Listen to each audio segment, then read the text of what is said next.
Manipur State Rural Livelihood Mission MSRLM gi makhada haingang AC manung chana leiba gram panchayat nipan punsinduna siemba Thongambi Women Multi-Purpose Cooperative Society Limited na sinduna VPRP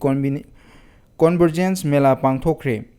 Luang Sangbam Pukri achouba mapal community hall da pangthokhiba mela adu da saruk yakhiba MSRLM gi State Mission Manager Bino Taloitong Womna Phongdorakpada Village Prosperity Resilience Plan VPRP gi makhada grassroots level da khungang sing chawkhatnaba gi pandam da mela asi pangthokpani khungang gi miyam gi phangpham thokpa hak amadi yaifa thorang sing mari leinaba department sing da chatuna matam changna tanaba gi mahutta mela asi da mari leinaba department khudingmak laktuna miyam gi mateng pangli Sustainable Development gi goal makhada khungang sing asida karamba goal na maru oi haiba khanglok sothana leiba kya asi menkhanaba mela asina achou mateng pangani hairi loinana hangang city block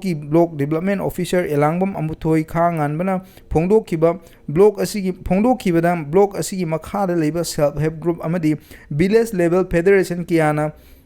saruk yaduna cluster level gi thakta chathakhiba mela asida punna line department kunmapan lomna saruk yaduna miyam gi chawna kanaba piri mamangai da gram sabha mi phamba matamda mapung phaba ngamdaba adu ngasidi cluster level da tinliba miyam asina matung tabada